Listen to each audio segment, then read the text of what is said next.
que es más grande, que se llama inhibidores de la recaptura de monoaminas. Estos fármacos actúan al nivel de los transportadores y pueden ser tanto de noradrenalina, serotonina y dopamina. El NT, el CRT y el DAT son estos transportadores que nos permiten la recaptura de estas monoaminas. Después vamos a tener que dentro de estos fármacos, la segunda generación es la que corresponde a los inhibidores selectivos de la recaptura de serotonina. Vamos a tener que estos son principalmente, bueno, tienen la misma eficacia que los antidepresivos tricíclicos. Vamos a tener que los principales son la citalopram, ¿cómo se dice? Escitalopram, fluoxetina, fluvoxamina para paroxetina y serotonina. Sertralina. Sertralina. No, ni uno le Chale. Bueno, ya. Y pues ya, aparte de esto, vamos a tener que estos tienen un margen de seguridad más importante que los tricíclicos, porque la selectividad de los receptores es más importante y aparte no son antagonistas del receptor. Ahí detén un poquito. Ojo, chicos, muy importantes estos nombres. Citalopram, escitalopram, fluoxetina, fluvoxamina, paroxetina y sertralina. ¿Por qué, ojo? Porque realmente estos son los medicamentos más seguros que ustedes pueden empezar para tratamiento de depresión o de ansiedad, ¿sí? Ustedes como médicos de primer nivel de atención, si un paciente les llega con esta sintomatología que ya vimos en depresión o la sintomatología para ansiedad, empiecen con estos medicamentos. Una cuestión importante es que los medicamentos, cada uno, pues bueno, citalopram viene en tabletas de 20 miligramos, escitalopram viene en tableta de 10 miligramos, fluoxetina viene en tableta de 20 miligramos, fluvoxamina viene en tableta generalmente de 50 miligramos, paroxetina de 20 miligramos y sertralina 50. ¿Qué es lo que hay que hacer para empezar estos medicamentos? Muy sencillo, empezar unos 4 o 6 días media tableta. ¿Para qué? Para evitar los síntomas secundarios, que aquí su compañero nos va a decir los síntomas secundarios. Y después de 6 días se sube a la tableta completa y ya, se acabó. Esa es la cuestión. Ahora sí, en el estudio STAR*D, que ya comentaba la semana pasada, también se preguntaba cuál es el antidepresivo más fregón. Y se encontró en el estudio que no tanto hay que preguntarnos en cuál es el más efectivo, porque qué tal que yo doy un medicamento muy efectivo, pero que tiene muchos efectos colaterales, entonces realmente no es tan efectivo. Realmente para encontrar el medicamento idóneo tenemos que ver en cuanto a efectividad, pero también con tolerancia, entonces nos hace como una cruz. Y ojo, los dos antidepresivos de este grupo que tienen mejor perfil en cuanto a tolerancia y en cuanto a efectividad, citalopram, sertralina. ¿Sí? Si ustedes, a lo que yo quiero llegar, si ustedes algún día quieren empezar, y hasta lean un poquito más de esos dos medicamentos, por favor, quieren empezar algún tratamiento con algún paciente con depresión o con ansiedad, empiecen con citalopram o empiecen con sertralina. ¿Sí? Yo en lo personal, ¿y cuál, doctor? Pues mira, la verdad es que sertralina para personas más jóvenes y citalopram para más viejitos. Ahorita vamos a comentar por qué. ¿Sí? Muy bien. Entonces, ojo, quiero que apunten bien estos medicamentos, que los conozcan, que los vayan leyendo, releyendo, porque me interesa mucho que sepan que estos medicamentos corresponden a este grupo y que este grupo para ustedes es el grupo más seguro y de mejor tolerancia para empezar un tratamiento con sus pacientes. ¿Ok? Doctor, Adelante. ¿cuál será? Eso sí ya. Los dos medicamentos más seguros, sertralina, citalopram. Sertralina es para jóvenes, ¿verdad? Sertralina más para el perfil de pacientes jóvenes y citalopram para más viejitos. Ojo, cada uno tiene sus particularidades. Por ejemplo, la sertralina funciona muy bien, no sé por qué, pero en pacientes con, les digo yo, ansiedad por el post-enculamiento, aquellos pacientes que vienen así como, doctor, es que terminó mi relación, estoy súper mal y con pensamientos obsesivos, la sertralina tiene algo muy bueno para esos pensamientos obsesivos, para eso, así de, ahí te va tu sertralina, para que se te quite lo enculado. Y citalopram es un poquito más sedante y entonces funciona mejor como en cuestiones ya en personas de un poquito mayor de edad, porque si empiezas el citalopram en pacientes muy jóvenes, después es como que bajar mucho la pila, ¿sí? Por eso esa diferencia de perfil, pero váyanse con esos dos medicamentos y les aseguro que van a tener muy buenos resultados y particularmente que no vayan a provocar muchos efectos secundarios en su paciente, ¿sí? Adelante. Muy bien. Y pues, prosiguiendo con esto de los efectos secundarios producidos por los fármacos, van a ser... bien importante, quiero que pongan muchísima atención en esta parte de los efectos secundarios. Va a producir náuseas, alteraciones de la motilidad intestinal, alteraciones del sueño, temblor y sintomatología extrapiramidal. Pero principalmente hay un síndrome muy importante que se produce como secundario a la administración de estos fármacos, que es el síndrome serotoninérgico, que se produce cuando los fármacos, principalmente cuando los fármacos no pueden ser degradados por el organismo y pues tiene manifestaciones tanto mentales que pueden ser agitación, ansiedad, inquietud y desorientación, también alteraciones neuromusculares, que pueden ser temblor, mioclono, hiperreflexia, rigidez muscular y también hiperactividad vegetativa, que se manifiesta con hipertensión, taquicardia, taquipnea, hipertermia, diaforesis, enrojecimiento, vómito, diarrea y arritmia. Un anterior. Okay. Quiero detenerme aquí. Efectos adversos del uso. Empiezan ustedes, por ejemplo, llega una viejita, una señora 66 años, ¿no? Y que trae ansiedad, que la pandemia le ha producido mucho malestar, mucha ansiedad, y ustedes deciden, vámonos por citalopram. Empezamos el citalopram, que tiene un efecto antihistamínico ligerito, y ese efecto antihistamínico, ¿qué creen que le vaya a hacer? ¿O qué perfil le da este medicamento? Un efecto antihistamínico, pequeñito. Cansancio, un poquito de sedación, ¿sí? De hecho, cuando los niños, ¿por qué se les da a los niños? Para que no se mareen en los viajes. Un antihistamínico, Dramamine, ¿sí? Entonces, muchos de estos medicamentos tienen un poquito de efecto antihistamínico, como el caso de citalopram, por eso decía que tiene un poquito de efecto sedante. Entonces, le damos el citalopram en la noche a la señora, pero se nos ocurre no empezar con la mitad de la dosis, sino la empezamos completa.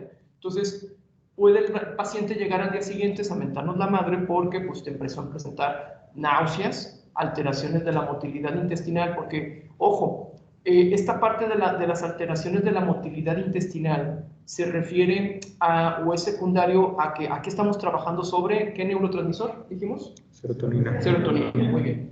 Entonces, el intestino tiene mucha serotonina, hay mucho receptor de serotonina en el intestino. Entonces, así como estamos también, recuerden que un medicamento tanto está llegando lo que es a nivel cerebral, pero también está llegando lo que es al resto del cerebro, y al resto del cuerpo, perdón. Y si tenemos receptores de serotonina en otras partes del cuerpo, pues esto también va a tener repercusiones. Entonces, a nivel gastrointestinal, muchos pacientes tienen quejas a nivel de la cuestión gástrica. Una ventaja de estos medicamentos también y otra maravilla es que se puede tomar junto con los alimentos, no tiene alteraciones en la cuestión de la absorción intestinal, porque no sé esa maravilla, pero así lo ponen los psicofármacos.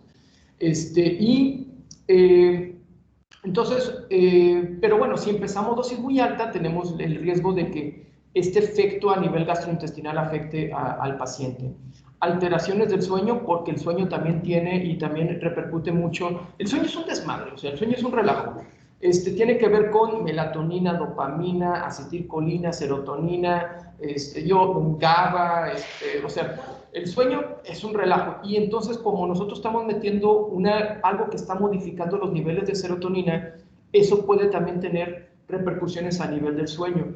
Muchos de mis pacientes se quejan, o la principal queja con estos medicamentos, no es tanto que les quite el sueño, pero que les hace tener como sueños súper vívidos, como esos sueños que es donde se sintió todo súper real y no pesadillas, pero sí les extraña porque la calidad de los sueños como que cambia a sueños mucho de experiencia más intensa. Así es como lo describen los pacientes con estos medicamentos. El temblor tiene que ver con una cuestión de una contrarrestación de la dopamina porque, ojo, ¿se acuerdan que les había dicho? Tomen en cuenta estos tratamientos como de un lado tenemos serotonina y de otro dopamina. Es como un sub y baja. Si yo subo dopamina, baja serotonina, y si yo subo serotonina, baja dopamina, como que es la parte sub y baja, a excepción de los medicamentos duales, que eso ya los vamos a ver ahorita. Y eso nos puede producir, si baja la dopamina, nos puede producir una disminución de dopamina, alteraciones, no sé si ustedes hayan escuchado algo llamar estos síntomas extrapiramidales alguna vez. ¿Cuál es la neurobiología del Parkinson? ¿Mande? No, recuerda que el Parkinson tiene que ver con una disminución de la neurona dopaminérgica de la sustancia negra. Entonces, esta parte y esta disminución de dopamina produce temblor, el temblor clásico del parkinsonismo. Estos síntomas extrapiramidales los vamos a volver a ver cuando veamos esquizofrenia, trastornos psicóticos y antipsicóticos, porque aquí ese es donde va a ser bien importante esta sintomatología extrapiramidal. Aquí no tanto. Faltó un efecto adverso, no sé si más adelante, que también es bien importante, alteraciones de la libido y del deseo sexual. Ah, eso no lo puse. No lo pusiste, es bien importante eso. Entonces, porque muchas veces es lo que hace que un paciente ya no quiera el tratamiento, ¿sí? ¿Por qué? Porque también hay receptores de serotonina a nivel de la médula espinal y parece ser que hay ciertos tipos de receptores específicos de serotonina que tienen que ver con la capacidad de el desempeño sexual. Por ejemplo, en los hombres puede haber un retraso en la eyaculación, que ojo, eso luego puede ser un efecto benéfico. Entonces, doctor, ahora duro más, gracias. Entonces, me quitó la ansiedad y ahora duro más, ¿no? Gracias. Entonces, cada paciente es diferente, depende del tipo y de la cantidad de receptores que tenga. Por ejemplo, en este caso, para este efecto secundario a nivel de la médula espinal. Hay pacientes que van desde, doctor, yo no me sentí nada, no, pues súper macho alfa usted, que el medicamento no le afectó su sexualidad, hasta pacientes que el efecto es de retardo en la eyaculación, que hasta es un efecto benéfico para ellos, pero también tenemos en otros pacientes que el efecto secundario termina siendo una incapacidad para llegar a lo que es al orgasmo. Lo mismo pasa en la mujer, también existe anorgasmia y existe disminución de la libido o de lo que llamamos nosotros el deseo sexual. Entonces, esto es una parte muy importante y que se le tiene que avisar al paciente. Y volviendo a citalopram sertralina, citalopram tiene mayor efecto sobre el de la libido, por eso le damos más como al señor o a la señora viejita, que bueno, sí hay, la sexualidad es importante, pero no es lo mismo eso a un chavo de 22 años que está, pues. Entonces, ahí donde la sertralina parece ser que no tiene tanta afectación sobre la cuestión de la libido. También por eso esa diferencia entre el perfil de un medicamento y otro. ¿Ok? Entonces, también síntomas ahí en cuanto a la cuestión sexual muy, muy importantes que faltaron aquí en efectos adversos. El síndrome, una pequeña acotación, el síndrome serotoninérgico. El síndrome serotoninérgico, obviamente y evidentemente, esto es algo que nos compete cuando nosotros damos, y ahorita que veamos la clase de suicidio, porque después de ahorita terminar antidepresivos vamos a empezar a ver suicidio. Esa es una clase muy, muy padre. Y lo que nos interesa es cuando llega un paciente y yo le doy un medicamento y el paciente tiene ideación suicida, aunque sea leve, porque vamos a ver ahorita cómo ver cuál es la indicación de tratamiento, pero también lo que es identificar el riesgo suicida, si es leve, moderado o grave. Entonces, yo tengo que pensar en que el medicamento que yo le estoy dando puede ser una herramienta con la cual el paciente pudiera llegar a su casa ahí y empastillarse. El síndrome serotoninérgico, a mí no me ha tocado ver ninguno. Afortunadamente, esto ha cambiado y antes existían con los otros medicamentos como los tricíclicos, y hay otro que solamente voy a mencionar, que a lo mejor hayan escuchado, que son los IMAO, inhibidores de la monoamina oxidasa, que eran unos medicamentos horribles, porque no podías tomarte un juguito de toronja porque el paciente ya desarrollaba un síndrome serotoninérgico, el pobre, porque eran medicamentos que inhibían tan intensamente y que si el paciente metía alguno de los complementos de desarrollo de serotonina, pues le empezaba esto. Entonces, ya son medicamentos en desuso, son medicamentos que ya no se encuentran, los IMAO. Solamente, no, en psiquiatría no sé si hay alguna condición de neurología que lo sigan usando, pero... Y los ISRS, la ventaja que tienen es que por el mecanismo de acción que es inhibir, pero el recapturador del neurotransmisor, no incrementan serotonina como tal, no es una bomba de serotonina, inhiben la recaptura y eso hace que la serotonina, después de actuar, en lugar de ser recapturada y realmacenada, se mantenga actuando un poquito más de tiempo. Entonces realmente no es una bomba de serotonina, solamente mejora la forma en la que esa serotonina está actuando, la hace más eficiente la que ya. Por eso si el paciente se echa la caja completa de sertralina, doctor, es que se echó la sertralina completa, le digo, pues le va a ir muy mal estomacalmente y eso, pero esto no, un síndrome serotoninérgico es sumamente raro. Antes se veía con otro tipo de antidepresivos, afortunadamente con los ISRS ya no se aprecia eso.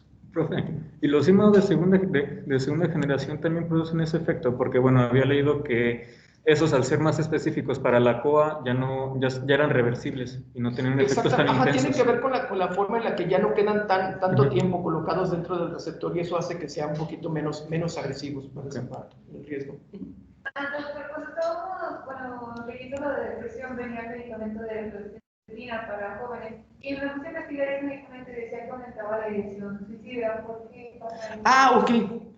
Aquí preguntan sobre de la fluoxetina y que si aumenta la ideación suicida. A ver, esto es un chisme. Eso fue un chismarrajo. En los años 90, la FDA marca una etiqueta negra, así como ahora les ponen los 3 sellos a la comida, así la FDA pone sus sellos negros a los medicamentos, y la FDA puso un sello negro a la fluoxetina, porque parece que había habido algunos estudios donde el uso de la fluoxetina había incrementado la ideación suicida o el intento de suicidio en los jóvenes.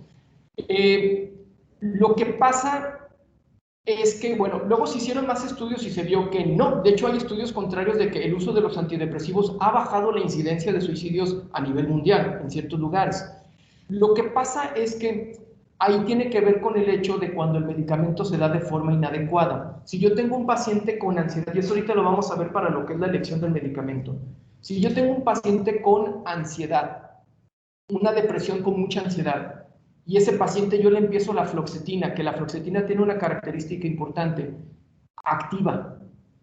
Entonces viene el paciente así con depresión, pero una depresión con muchos elementos de ansiedad, de irritabilidad, de impulsividad, y yo le empiezo un medicamento que dé un efecto activante, ¿qué le va a pasar a ese individuo?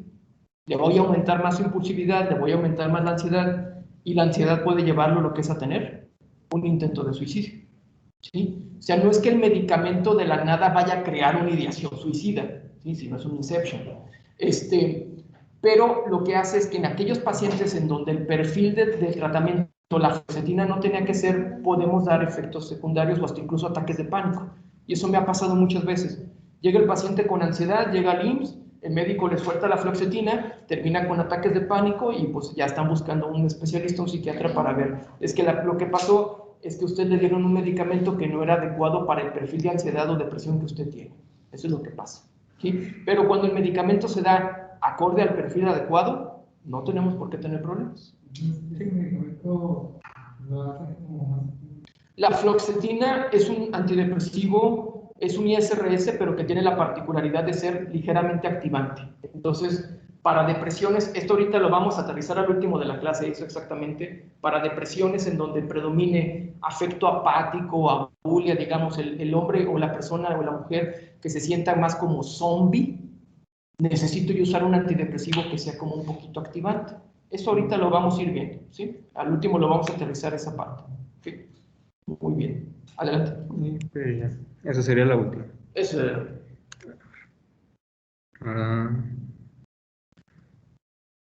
¿Quién sigue? ¿Cuál presentación? La de tricíclicos. Vamos a continuar con tricíclicos. Lo proyecto hacia acá. Lorena, Paula, si se encuentra por ahí.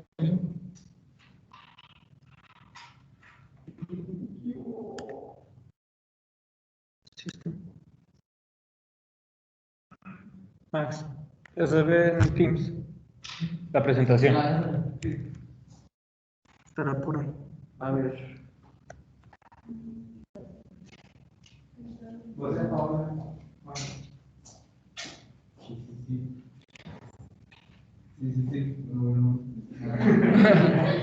Oye, pero no se escucha aquí en la computadora, ¿verdad? A ver, ¿por qué? Paola está ahí.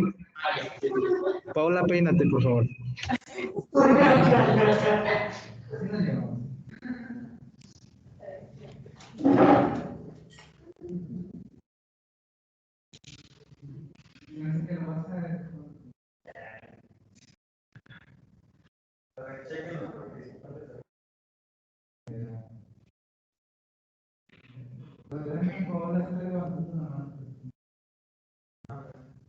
¿Sí está?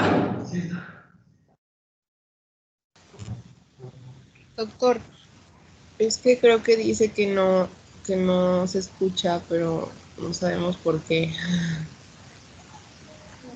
Aquí está, sí estoy, pero no se escucha. Está levantando la mano. ¿Ponemos otro por mientras? A ver si... Sí. Ok. ¿Cuál ponemos? ¿Es el otro, el de duales?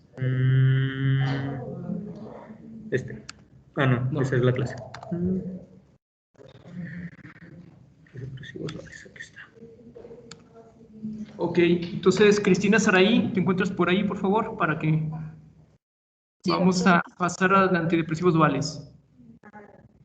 ¿Cristina? ¿Sí me escuchó? Sí. Sí. Muy bien, Ah, deja nomás presento entonces, porque vamos a cambiar un sí. poquito la jugada, Cristina, por favor.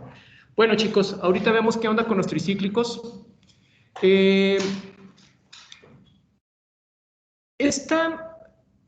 Como les había comentado, los antidepresivos, cuando de 10 pacientes, yo tengo que empezar y con mi primer tratamiento generalmente va a haber una buena respuesta, más o menos el 30 al 40% de los pacientes, con el primer antidepresivo. Generalmente, entonces, ese 60% va a necesitar otro cambio por otro antidepresivo. Por eso es que hay tantos antidepresivos que se siguen creando todavía hasta la fecha y hay otras modalidades nuevas de terapias que también se están dando, que ahorita las comentamos un poquito. Pero bueno, aquí el chiste es de que también se empezó a observar de que los ISRS no eran suficientes, ¿sí? Porque había pacientes que se quedaban con mucha sintomatología, que no respondían a ninguno de los ISRS y ahí lo que se empezó a hacer la hipótesis es que, bueno, solamente le estamos tratando de pegar a la serotonina, pero ¿qué pasa con la dopamina? Nos falta la dopamina. Hay pacientes que tienen un perfil que requiere más de lo que es el efecto sobre de la dopamina y se crearon estos llamados medicamentos antidepresivos duales. ¿Por qué duales? Pues simple y sencillamente razón, porque le pegan a serotonina y a dopamina, ¿sí? Entonces, esta parte termina siendo muy útil para ciertos tipos de pacientes, especialmente cuando tenemos una combinación como de ambos síntomas, pero yo recomendaría que de primer lugar o primera instancia, como médicos generales y de primera instancia, no usen estos medicamentos porque también son un poquito complejos por la cuestión dual, pero es importante que los conozcan, es importante que los identifiquen, porque bueno, pueden venir en el ENARM y pueden también pues encontrar algún paciente que esté tomando alguno de ellos. Entonces, adelante, por favor, Cristina o Saraí, ¿cómo te gusta más que te diga?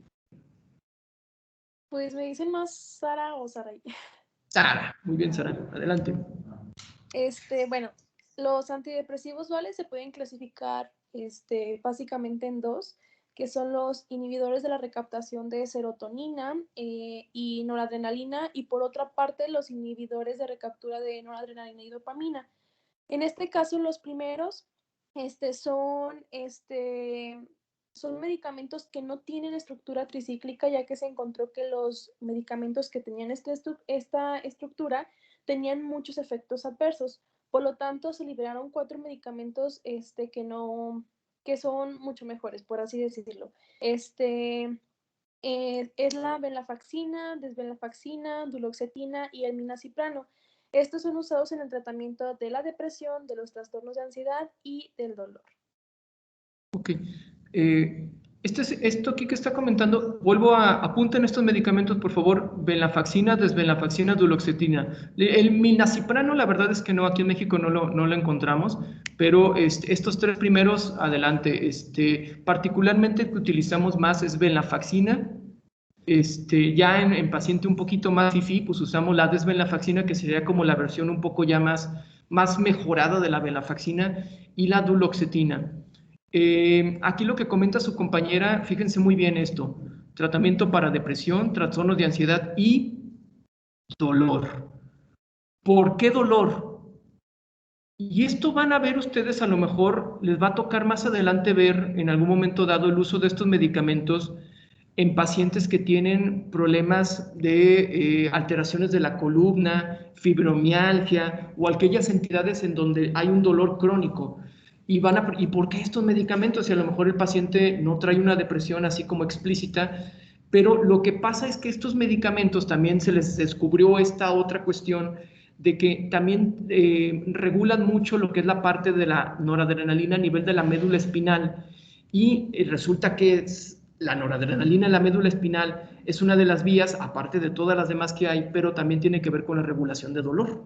Entonces, estos medicamentos llegan muchas veces pacientes que ya están usando, pues no sé, algunos analgésicos, tramadol o algunos derivados de opioides, y también yo les puedo agregar uno de estos medicamentos duales y puede también funcionar como regulación de dolor. Y la verdad es que yo veo mucho que ya se está utilizando mucho en estos ámbitos de traumatología, de aquellos pacientes con fibromialgia, de otro tipo de especialidades, terminan usando mucho este grupo de medicamentos.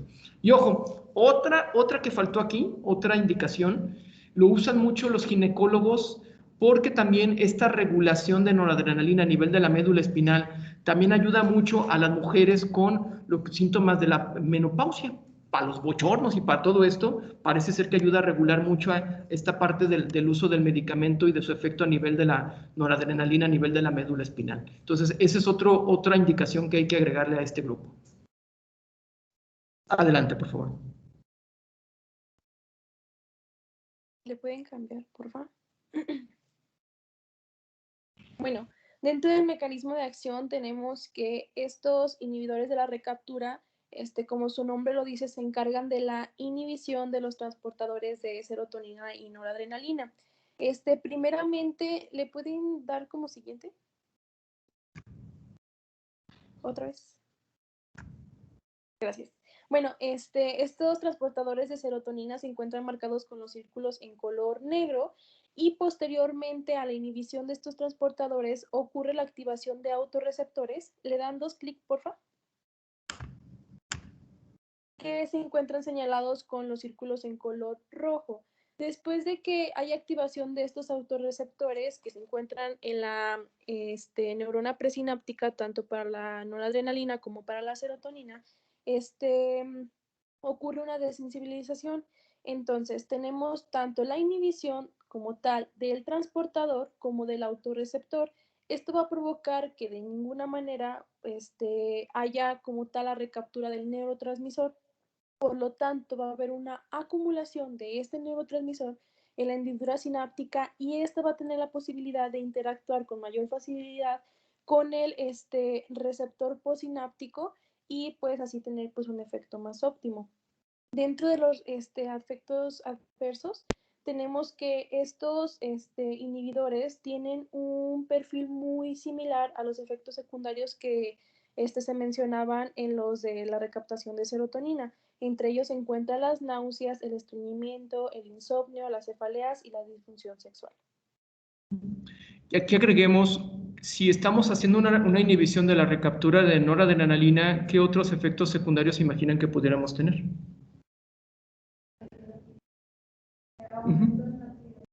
Aumento de la actividad simpática, mayor agitación. Sí, de hecho, cuando se empieza a ver la venlafaxina así de golpe, también llegan con ansiedad. Y este aumento de la actividad simpática puede particularmente, por ejemplo, con la venlafaxina, aumentar la presión arterial. Entonces, por eso este grupo de medicamentos hay que tener cuidado un poquito con esa activación simpática.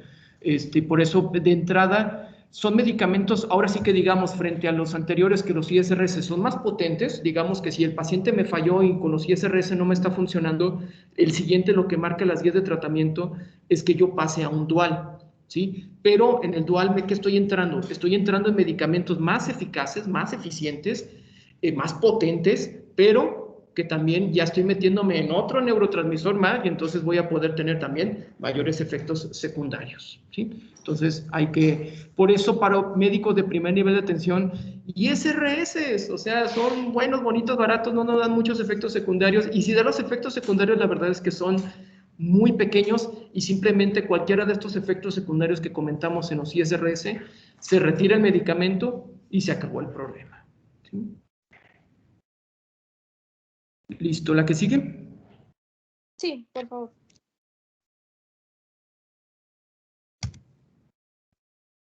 Bueno, por otra parte tenemos los inhibidores de la recaptura de noradrenalina y dopamina. Básicamente no es como que haya un mecanismo de acción, pero sí se ha encontrado que el bupropión es un medicamento que se encarga de la inhibición de estos dos neurotransmisores. Y pues bueno, el bupropión está indicado en el tratamiento de la depresión, de la prevención del trastorno depresivo estacional, y también se ha utilizado como medida terapéutica para dejar de fumar. También se ha encontrado que tiene efectos sobre el encefalograma, y pues es una característica particular porque al parecer los demás antidepresivos no tienen como este efecto sobre el electroencefalograma.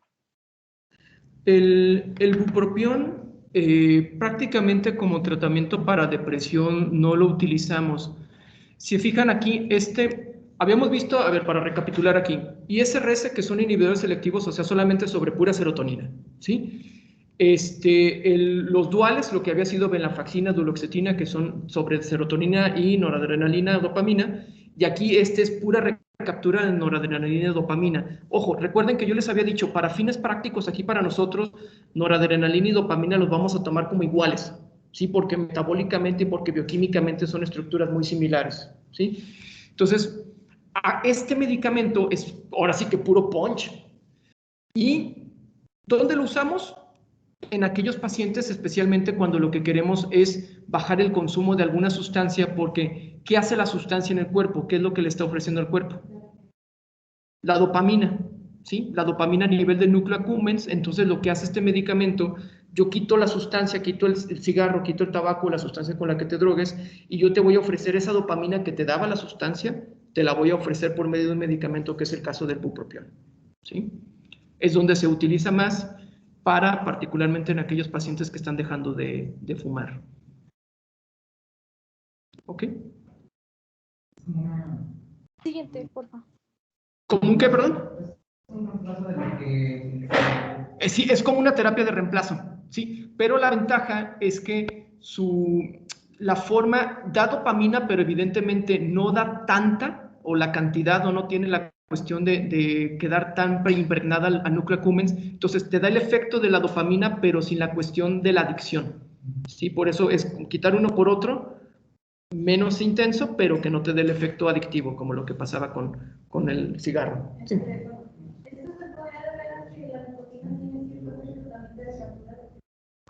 De serotonina, pero también pues, la nicotina, la dopamina. Sí, o sea, lo que hace adictivo a la nicotina digo, pues, es la dopamina, es el efecto sobre el núcleo accumbens y la parte de la liberación de dopamina en este núcleo. Eso realmente es lo adictivo en cualquier sustancia. Sí. No, el cigarro lo que va a hacer es un estímulo. Y aquí estamos usando recapturación. Son mecanismos diferentes, pero al final y al cabo le estamos dando pues, un poquito de dopamina. Sí, lo que necesita, lo que nos está pidiendo el núcleo accumbens. Como comer una comida muy placentera incrementa la liberación de dopamina, ¿sí? Como cualquier cosa placentera les va a liberar dopamina, pero es también tener en la relación en la que el cerebro se va acostumbrando a ciertos niveles de dopamina. Lo que comentaba alguna vez es, ¿qué pasa con el niño que desde chiquito solamente le diste pura papaya de fruta? O sea, y entonces él está acostumbrado, su núcleo accumbens, a que, ya viene la papayita y esto está todo feliz porque viene el saborcito. Pero llega el tío y el tío le presenta, mira, te presento el sundae de chocolate del McDonald's, ¿no? Entonces su cerebro acaba de conocer otros niveles de dopamina y de azúcar mucho más grandes. Entonces ya esa parte de su cerebro ya está acostumbrado nuevamente a otros niveles de dopamina. Y vuelve a presentar a ese niño la papayita o el puré, ya no. Porque ya el núcleo accumbens ya se acostumbró a liberación y liberación y liberación y liberación. Sí, exactamente, exactamente. ¿Qué más? Y es más, es lo que nos ocurre con esto. Pues por supuesto. Lo realmente adictivo de esto, estoy señalando un celular, chicos, porque no están viendo lo que... vamos a hablar de la neurobiología de la adicción a los celulares, ¿sí? Esto es la máquina perfecta adictiva. ¿Por qué? ¿Cuál es el parámetro que hace más adictivo? Bueno, en primer lugar, la búsqueda del placer. En este caso, tener una imagen o ver alguna cosa que digas, la chica que me gusta y subí una foto, ¿no? O algo, no sé, así. También el placer al encontrar una cuestión de una imagen violenta, una imagen, no sé, cualquier cosa que llame nuestra atención, ¿sí?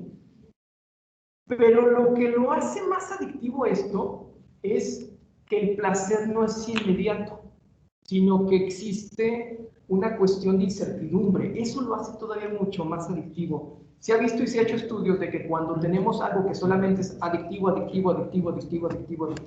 en algún momento dado como que va perdiendo, o le aumento la cantidad o va perdiendo como su efecto adictivo.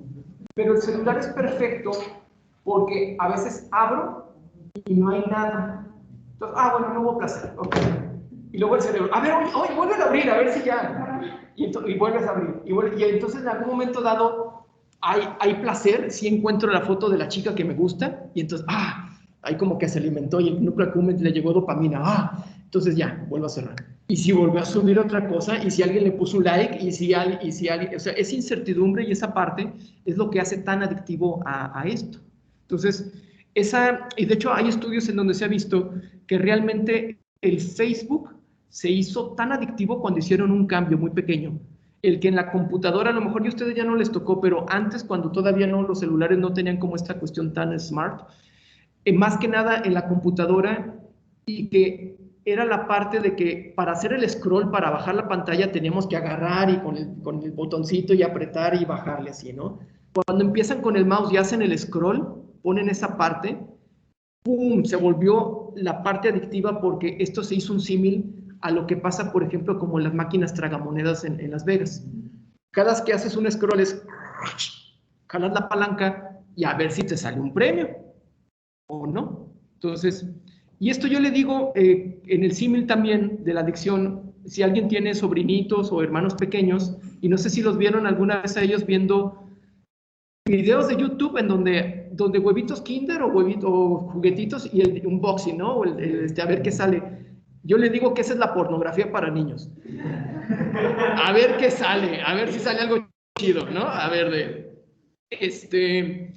y es la máquina. A ver si sale algo chido, ¿no? Entonces, esta es la máquina perfecta. ¿Y cómo saber identificar si ustedes ya están en una cuestión de adicción a esto? Existe, y a lo mejor lo han escuchado, el núcleo estriado. El núcleo estriado tiene que ver con el movimiento, tiene que ver con actitudes y comportamientos, pero de índole más inconscientes. No sé si alguna vez se han identificado abriendo el celular y automáticamente abriendo el Facebook, pero en una forma no consciente, o sea, completamente compulsiva automática. No es de saco mi celular y soy consciente que saco mi celular. Soy consciente que lo desbloqueo. Soy consciente de que abro el Facebook. No, se hace casi en automático, ¿sí? Y cuando uno se hace consciente de eso, así como, ya está tan automatizado, ya el estriado ya hizo ese comportamiento. ¿Para qué? Para que busquemos la dopamina en nuestros celulares, ¿sí? Ahí está la parte tan adictiva de esto. Es accesible, nos da incertidumbre, bueno, tiene todas las características fundamentales para poder crear una gran adicción a la parte de la tecnología. Bueno, perdón, ya nos desviamos. Compañera, continuemos, por favor, después de Sí.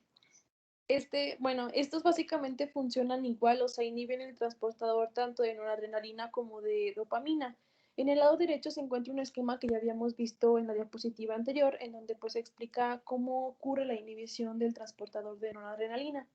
En el lado izquierdo tenemos un esquema en el cual se presenta tanto una neurona presináptica como postsináptica para la síntesis de dopamina. Y pues básicamente aquí explica cómo es que se sintetiza, se libera hacia la hendidura sináptica y cómo es que después el transportador que se encuentra marcado con un círculo rojo comienza a recapturar y pues meter desde el espacio sináptico hacia el citosol toda esta dopamina.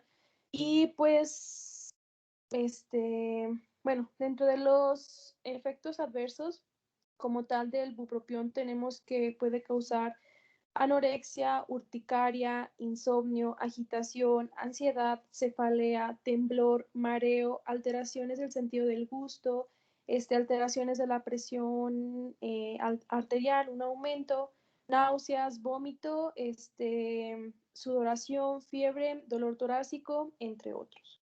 Y pues estamos hablando de puros efectos a nivel simpático, ¿no? O sea, por obvias razones, en cuanto estamos aumentando la cantidad de dopamina y volvemos a la cuestión dopamina y noradrenalina, la vamos a tomar aquí como símil, como igual, y por eso toda esta lógica de estos síntomas de índole simpática.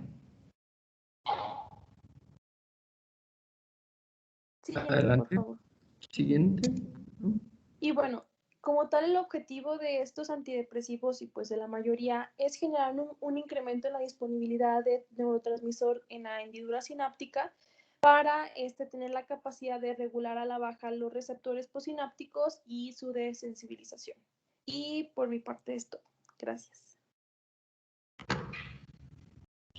Ok, muy bien. Entonces, quedamos aquí con muchas gracias. Mira, quedamos aquí con la cuestión de que conozcan este grupo de medicamentos, son medicamentos más potentes, los duales, pero tienen, evidentemente, nos metemos en el ámbito de otro neurotransmisor diferente y entonces eso nos da mayor perfil de efectos secundarios y adversos. Pero también que vayan identificando que estos antidepresivos también los vamos a encontrar en otros ámbitos diferentes, en otras especialidades, especialmente lo que es en la parte de esto de fibromialgia y alteraciones de tipo ortopédicas, y en la parte de ginecología también para las cuestiones de los trastornos por bochornos, por la menopausia. Y en el caso del inhibidor solamente de pura noradrenalina, dopamina, que es el bupropión, es identificar que, bueno, si lo que nuestro cerebro está pidiendo es dopamina, existen medicamentos que puedan dar esa dopamina para poder tratar de quitar el consumo de alguna de estas sustancias. ¿Ok? Pero, pues que el efecto secundario es, pues si actúan sobre dopamina y noradrenalina y van a incrementar este neurotransmisor, pues obviamente yo ya puedo hacer una inferencia de cuáles van a ser los efectos secundarios de este medicamento, ¿sí? A nivel de índole simpática. Okay. ¿Estos medicamentos pueden administrar al paciente en casa o nada más en un lugar controlado? Preguntan si este medicamento, te refieres al bupropión, ¿no? Particularmente. No, la idea del bupropión es que se pueda administrar en casa. O sea, ese es medicamento para que se pueda dar en tratamiento ambulatorio. Sí, sin ningún problema para tratamiento ambulatorio. Se hace primero, evidentemente, un proceso de desintoxicación, ¿sí? Depende del tipo de sustancia. Hay sustancias que requieren desintoxicación, hay otras que no. Pero, pues, por ejemplo, pues, hasta ahí dice, pues, para dejar de fumar, pues, no necesitas internar al paciente para que deje de fumar, ¿no? No, se empieza el tratamiento ambulatorio, ¿sí? Sin problema alguno. ¿Por cuánto tiempo se da un antidepresivo? Depende mucho de la evolución del paciente. Esa es una gran pregunta, y esa es pregunta fundamental. Las guías de tratamiento marcan que un antidepresivo debe de darse aproximadamente de 6 meses a 1 año.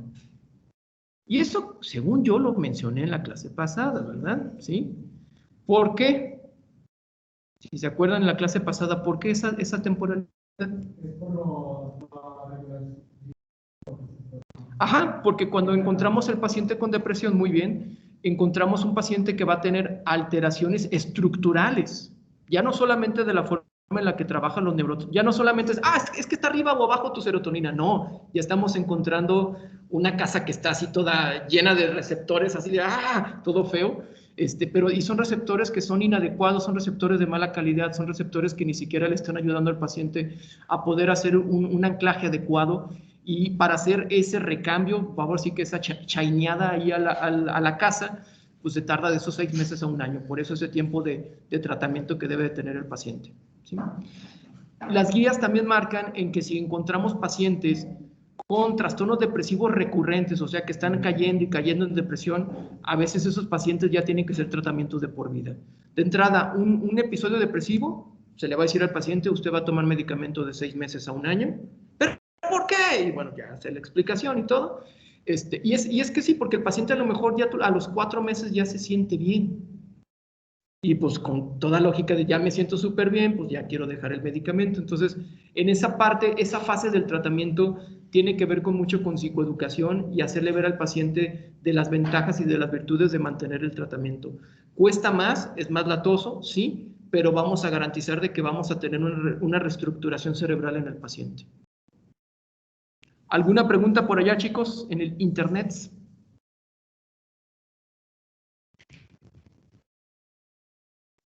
No, doctor. A ver, vamos a ver si podemos poner ya la de tricíclicos. ¿Sí me escuchan? Sí. Si quieres, Roberto, puedo presentar yo. Es que le hice una modificación. Ok. Gracias. Doctor, nomás tengo una pregunta rápida antes. ¿Sí me escucho? Sí. Ah, Adelante. en el caso de que, por ejemplo, el antidepresivo se suspenda, que se lo esté tomando, no sé, 2 meses dentro de esos 6 meses, y lo suspenda 1 mes o 2 meses, ¿eso retrasaría como la mejoría o se tendría que volver a decir, no, vamos a tener que empezar desde cero los 6 meses? Sí, lo que se recomienda en ese caso es volver a borrón y cuenta nueva, se empieza desde cero, otra vez empezamos desde el día 1 el tratamiento, porque ese tiempo que no se estuvo tomando el tratamiento, no sabemos cómo haya estado esa cuestión emocional y qué tanta repercusión estructural haya tenido en el paciente. Entonces, lo mejor y lo que recomiendan las guías es empecemos día 0 nuevamente. Ok, gracias, doctor.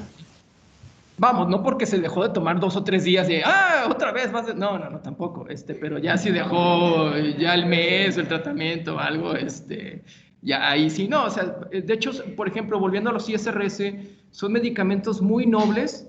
La clásica pregunta que recibo sábados en la noche en el WhatsApp es, doctor, ¿puedo tomar alcohol con este medicamento?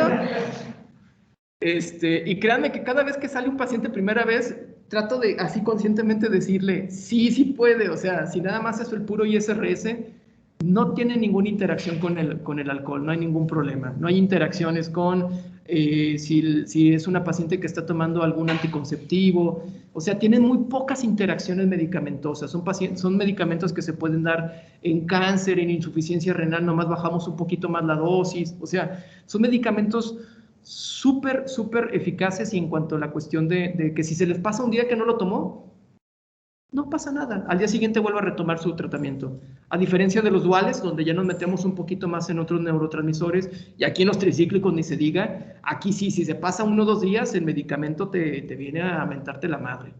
¿Sí? Adelante, compañera, por favor. Gracias. Si no se ve o no me escucho, me dicen, por favor.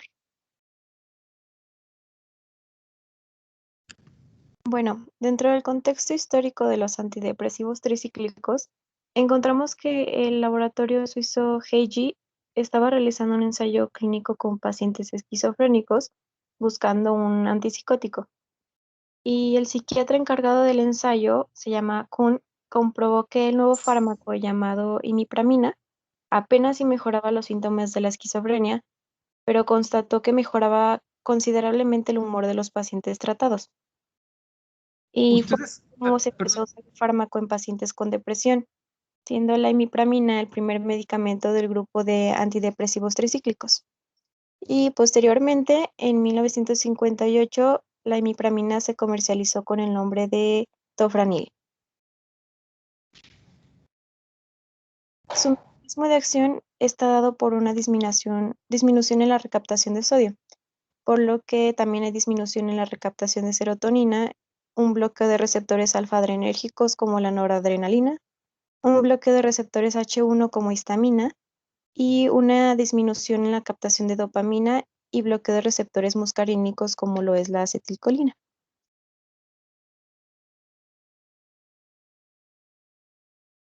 Su nombre se basa en la estructura molecular de 3 anillos y una cadena lateral, y los principales tricíclicos son la imipramina, la amitriptilina, clomipramina, nortriptilina, doxepina y desipramina. Algunos posibles efectos secundarios comunes incluyen la somnolencia, visión borrosa, estreñimiento, sequedad de boca, caída de la presión arterial, lo que puede causar mareos, y retención de orina. Otros posibles efectos secundarios incluyen la pérdida de peso o un aumento del apetito que lleva al aumento de peso, transpiración excesiva, temblor, problemas sexuales como dificultad para lograr una erección, retraso en el orgasmo o bajo deseo sexual. Y algunos antidepresivos tricíclicos son más propensos a causar efectos secundarios que afectan la seguridad, como son la desorientación o confusión, particularmente en personas mayores cuando las dosis son muy altas, aumento o irregularidad de frecuencia cardíaca y convulsiones en personas que tienen crisis epilépticas. Los antidepresivos cíclicos se utilizan para tratar afecciones distintas a la depresión, como el trastorno obsesivo-compulsivo, los trastornos de ansiedad o el dolor relacionado con los nervios. Además, son utilizados para la anorexia, bulimia, colon irritable, enuresis nocturna, que es una pérdida del control de la vejiga, migraña, entre otros.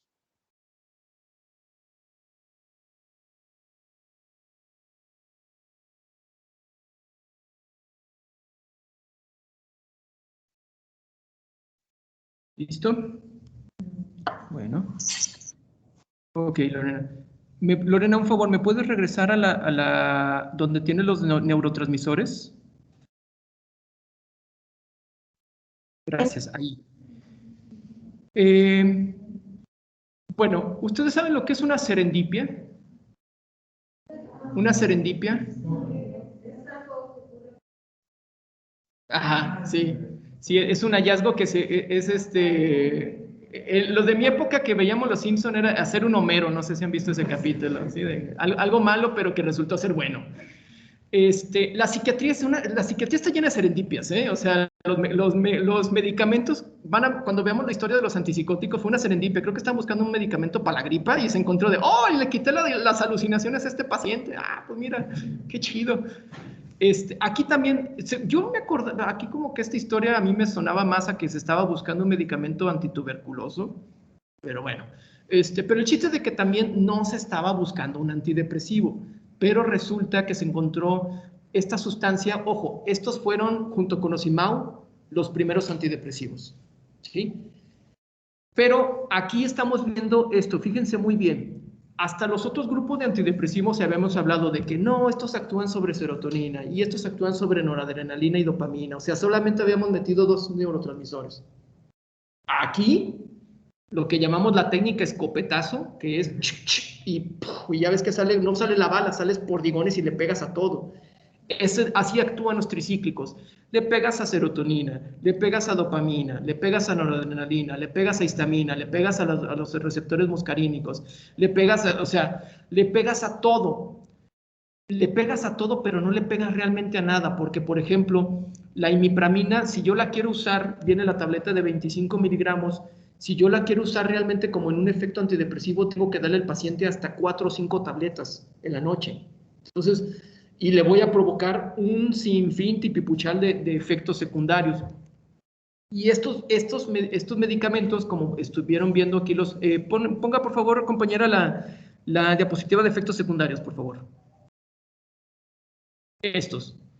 Pues, ¿qué? Pues todos los que vimos de los otros grupos, aquí están. ¿Por qué? Por lógica, porque también pues, se está viendo los efectos secundarios por la serotonina, por la noradrenalina, ¿sí? Más agreguémosle los efectos antimuscarínicos, ¿sí? Anticolinérgicos, pero aquí en cuanto a lo de los usos, entonces, bueno, pero son medicamentos que todavía se siguen utilizando, sí, pero ya no tanto. La que sigue, por favor, compañera. Eso. Usos actuales. Realmente para depresión, o sea, ya sería una línea de tercer, cuarto tratamiento.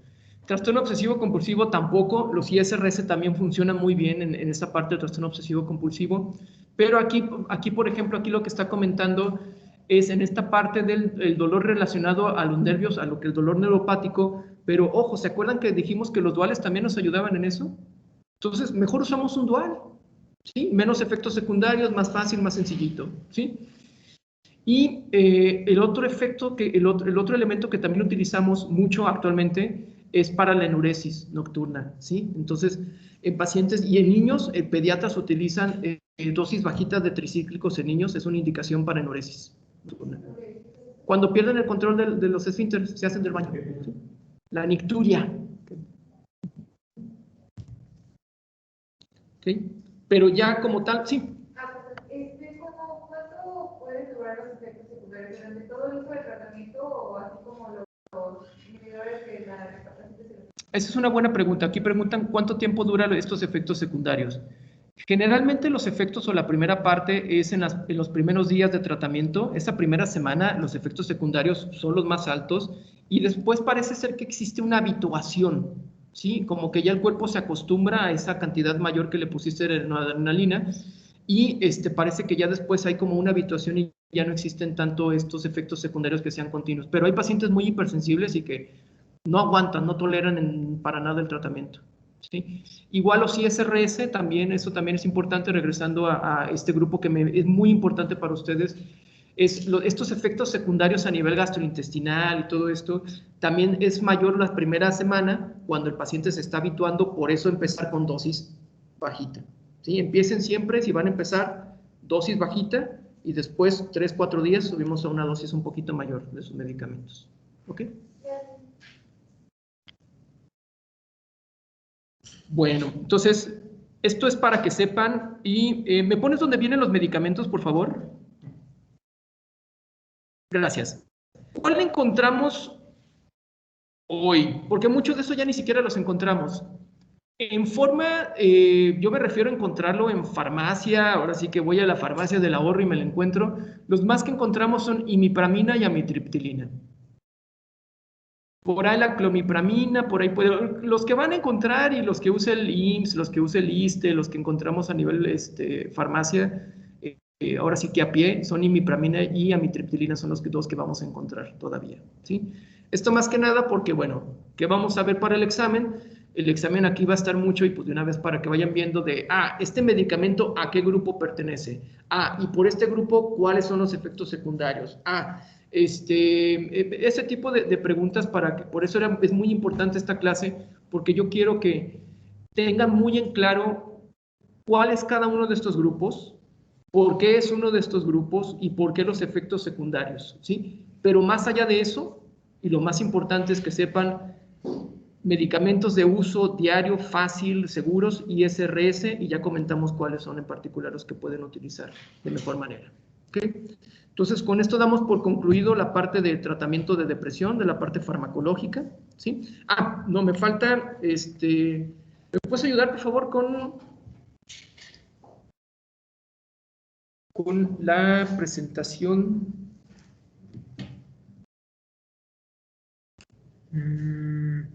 Esa. Y las últimas diapositivas, por favor. ¿Y se está viendo esa? ¿Ya? Ahorita deja la proyecto. ¿Cuáles son? ¿Estas? No, esta de aquí. ¿Esta? Sí. Perfecto.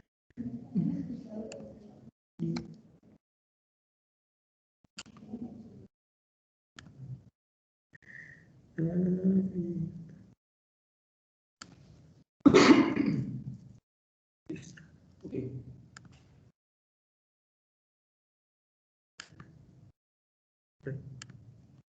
¿Qué se ve, Max?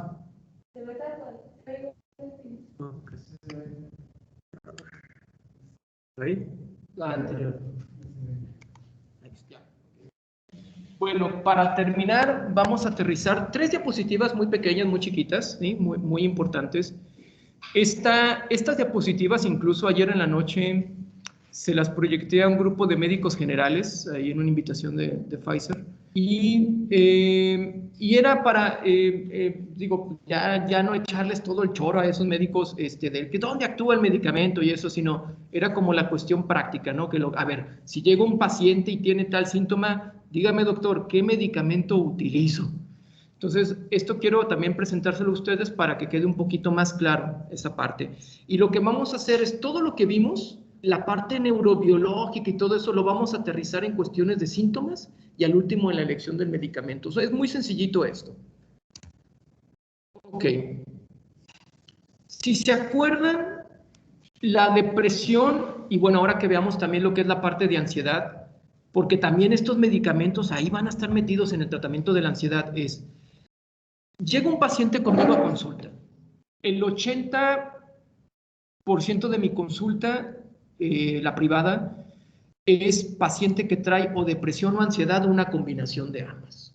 Entonces yo tengo que determinar de toda esa gama de antidepresivos, pues por los efectos secundarios, perfil de tolerancia y todo eso, pero antes que esa parte yo tengo que tomar en cuenta y tengo que decidir qué medicamento voy a usar, pero con base en la sintomatología. Entonces, el paciente se sienta, tenemos la entrevista, yo pregunto sobre de los síntomas, identifico, ok, esta es una cuestión de un trastorno depresivo, pero yo veo muchos síntomas mixtos ansiosos. Hay una entidad que se llama trastorno mixto ansioso depresivo, de hecho que combina depresión y ansiedad. Y entonces yo encuentro que este paciente, y si se acuerdan cuando vimos la parte neurobiológica de qué áreas cerebrales y qué neurotransmisor está afectado de acuerdo al tipo de síntoma, entonces si este paciente llega y yo veo que su cuadro clínico se basa en irritabilidad, en ansiedad somática, que es el doctor me tiembla el cuerpo, me palpita el corazón, me sudan las manos, estoy con todo esto, y trae una ideación suicida muy alta, me está hablando de alteraciones particularmente de serotonina a nivel de la amígdala, del sistema límbico. Ahí yo estoy haciendo esa hipótesis. Mientras que si el paciente viniera más en modo zombie, apático, abúlico, adinámico y con esta alteración cognitiva, con esta dificultad para pensar y que se siente muy torpe, yo estoy hipotetizando que la alteración fundamental de neurotransmisor es de... Sí, depresión, pero ¿qué neurotransmisor? Dopamina. ¿Y en qué área?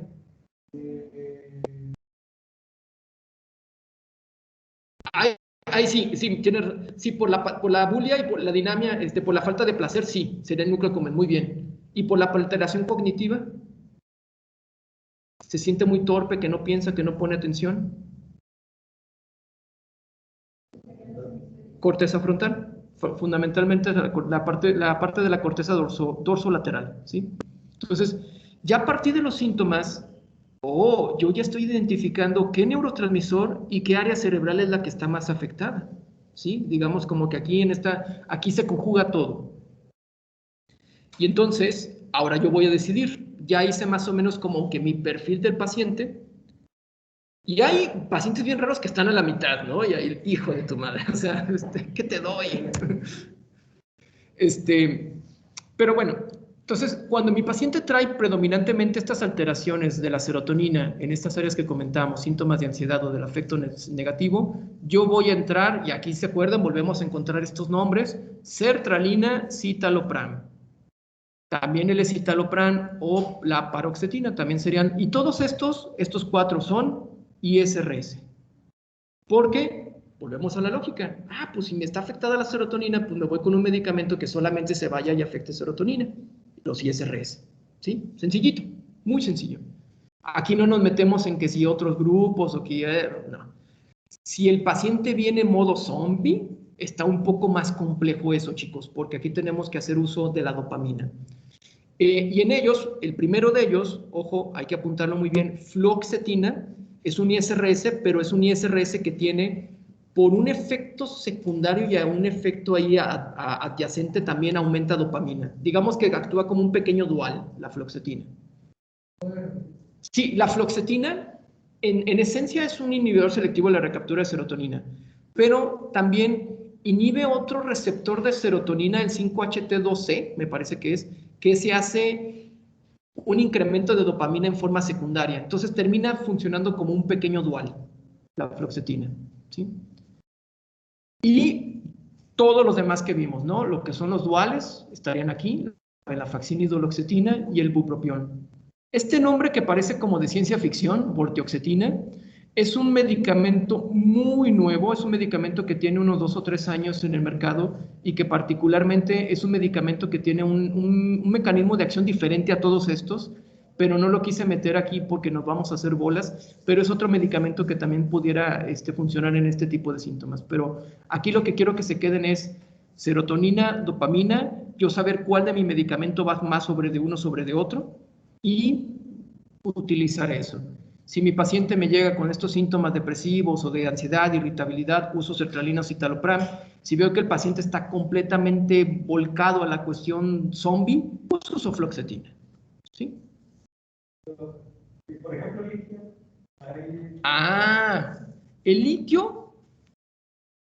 El litio pero ese es un grupo, viene dentro de un grupo de medicamentos que vamos a ver cuando veamos trastorno bipolar, ¿sí?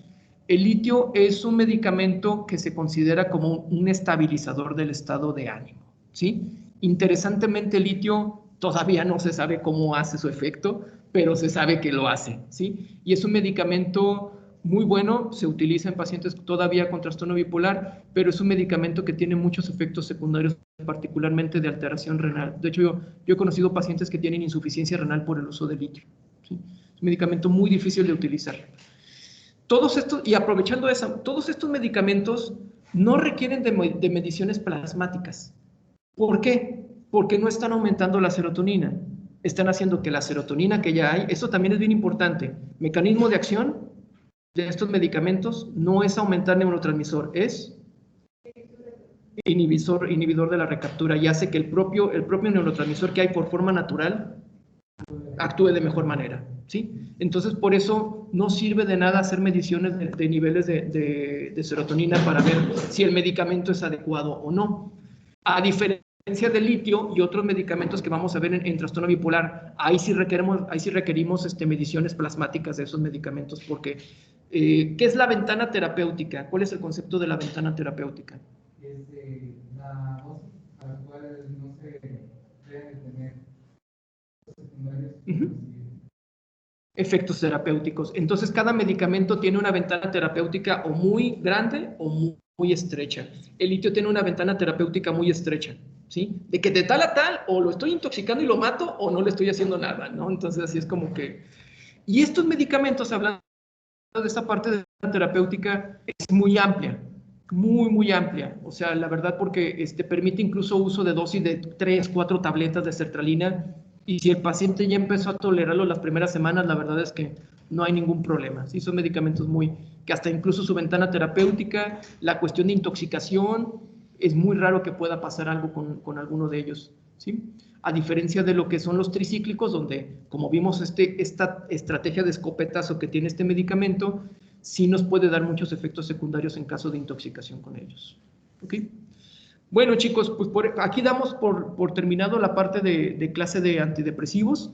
¿Tienen alguna duda, alguna pregunta? O, como es un tema muy importante, ya si más adelante tienen alguna otra duda o algo, pues podemos en las siguientes clases volver a regresar, porque vamos a seguir usándolos para la parte de suicidio y para la parte de ansiedad. ¿Sí, pregunta, por favor? Vortioxetina.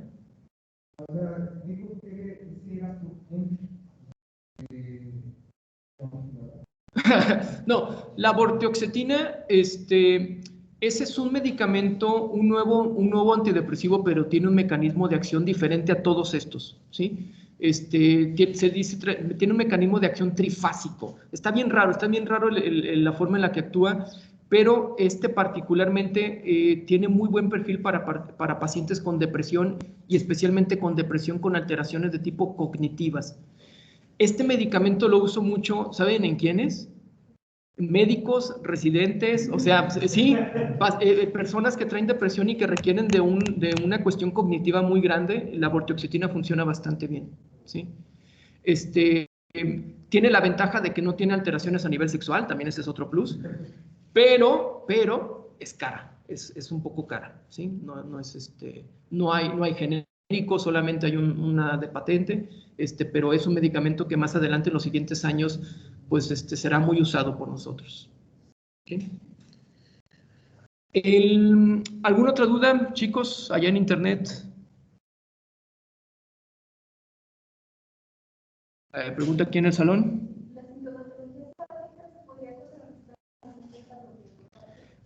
Preguntan que si esta sintomatología o efectos secundarios se pueden bloquear con un beta bloqueador. Sí. De hecho, hay pacientes que podemos usar, por ejemplo, como el propanolol. Yo lo utilizo mucho. Cuando tenemos efectos secundarios de temblor o de alguna otra cuestión simpática, de taquicardia, se puede... Pero ahí la verdad es que mejor escojo un cambio el medicamento. O sea, como de, te voy a provocar malestar simpático y te voy a meter otro medicamento aparte. Mejor escojo un medicamento que no le dé esa alteración simpática. ¿Sí? Pero si es necesario, pues el beta bloqueador es una opción. Claro que sí. Bueno. ¿Me ayudas, por favor? Vamos a empezar a ver suicidio. Una vez. Está bien bonito, bien padre.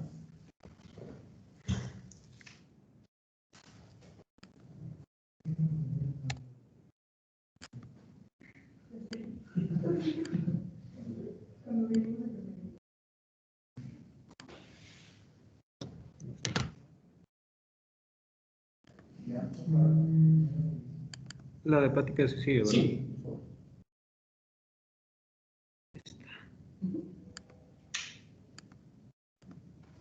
Vamos a hacer ahorita como digamos como la introducción. Y ya en la siguiente clase pasaremos como a los aspectos prácticos.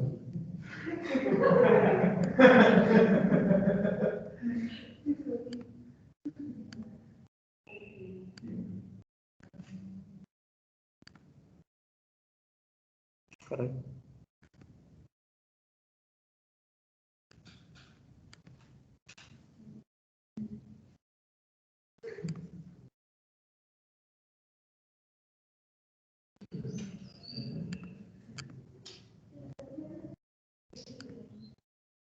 Listo. Bueno, chicos, vamos, algo muy relacionado, vamos a saltar de la depresión al suicidio, evidentemente esta clase es importante más que por la cuestión académica, creo que por la cuestión social, moral, situacional de nuestro estado. Entonces, aquí quiero que ustedes participen mucho, me gustaría saber su opinión, porque ahorita vamos a entrar como en ámbitos más generales, y ya en la siguiente clase hablaremos un poco más sobre de cuestiones particulares, de especialmente qué hacer, qué no hacer frente a un paciente de estas características, y cuál es la meta de esta plática. La meta de esta plática, número 1, que ustedes sepan cuál es el perfil de paciente suicida en México y en Aguascalientes, ¿sí? Número 2, que ustedes sepan medir algo que se llama riesgo suicida, ¿sí? Que ustedes puedan, cuando estén frente a un paciente, saber si este paciente tiene un riesgo leve, moderado o grave. ¿Para qué? Para saber con qué tanta ansiedad les va a despertar a ustedes este paciente, ¿no? Entonces, evidentemente, todo paciente en el que se identifique estos riesgos, aunque sea leve, también tiene que ser llevado a una valoración indagatoria psicológica o psiquiátrica, ¿sí? Para determinar pues, cuál será el tipo de tratamiento más adecuado, pero que sí, no es lo mismo que manden al paciente, porque me ha tocado paciente que a lo mejor tiene un riesgo leve y lo mandaban allá al hospital de psiquiatría y el paciente llegó con sus maletas, ya vine a internarme, doctor, espérame, vamos a ver, o sea, porque no todo paciente, sí, no todo paciente que tenga ideación suicida se tiene que internar. De hecho, hay internamientos que son contraproducentes, ¿sí? O sea, se hace un internamiento, pero bajo condiciones y situaciones especiales con estos pacientes. ¿Ok? Sí, bueno. Muy bien. Entonces, bueno, todos sabemos, y ya la cantaleta de que Aguascalientes somos, ¿qué lugar? Segundo, tercer lugar en suicidio, ¿sí? Pero, a ver, la pregunta con la que me gusta empezar esta clase. ¿Por qué creen que Aguascalientes está entre los primeros lugares de suicidio a nivel nacional? ¿Cuáles son las características fundamentales? ¿Mande? La Feria de San Marcos, ok, por ahí va a entrar un punto importante, la Feria de San Marcos, ok, muy bien. Yo como somos también uno de los estados con mayor digo, los problemas con el alcohol pueden llevar a tener ciertos problemas que tal vez pueden llegar a tener algunos malos pensamientos que pueden llevar tal vez a una depresión. Cuando veamos, muy bien, aquí comentaron del consumo de alcohol y de las alteraciones, y si el consumo de alcohol, si bien no es un factor, o sea, como que, es que por el alcohol, y si probamos el alcohol, no, pero sí va a ser un punto muy importante, especialmente cuando empecemos a formar esta imagen de este perfil de este paciente suicida en México, sí, el consumo de sustancias es uno de ellos. ¿Qué más? Ajá. ¿Mal manejo del estrés? Mal manejo del estrés. ¿Qué es eso del mal manejo del estrés? No sabes cómo manifestarlo de la forma que sea, como para disminuirlo. Para disminuirlo. Ok, muy bien, muy bien. Ajá. A lo mejor por la poca o mala atención que también se brindan en los servicios para problemas que relacionan el suicidio. Sí, sí, o sea, una atención inadecuada en salud mental para los pacientes. Ok. Pues que también, como la mayor parte somos obreros, como que esa alineación en el trabajo no nos da como que sentido y estar en el ambiente empresarial que uno es que la mayor parte de las personas que trabajan en empresas, que Sí. tienen la población aquí dentro del Estado, Ajá. al tener, no sé, como que un tipo de ambiente que no es muy saludable, puede que contribuya a ese tipo de problemas también. Muy bien, me gusta mucho esa idea. Digo, todas se compaginan, ¿sí? Pero esa idea es muy importante porque cuando hablamos sobre el tema de suicidio, lo que el gobierno quiere es que se haga cargo los médicos, la Secretaría de Salud, y no, o sea, el suicidio también tiene que ver con un contexto social. Ahorita vamos a entrar a esa parte, ¿sí? Por ahí vamos a empezar. Muy bien ese comentario. Ahora, bueno, hubo el año pasado un día fatídico donde hubo 5 suicidios consumados, y le llamaron, no me acuerdo, que un jueves negro o algo así, ya es que los periódicos. Entonces, y yo vi en el Facebook, yo uso Facebook, y dije, bueno, aquí lo chido son los comentarios, ¿no? Entonces vamos a verlo. Y entonces empecé a ver algunos comentarios y, por ejemplo, aquí sí dice Sara Hernández. ¿Qué dice Sara Hernández? ¿Puedes comentar?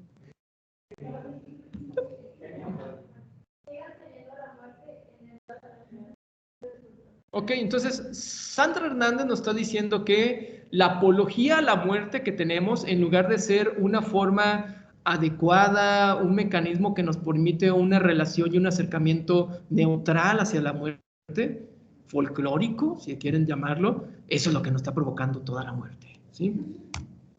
Raúl Benjamín Peregrina dice...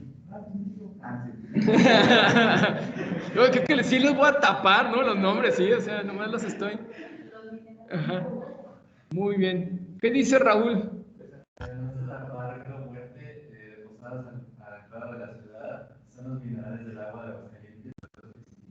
Ok, ya tiene una... ya nos pusimos científicos, entonces.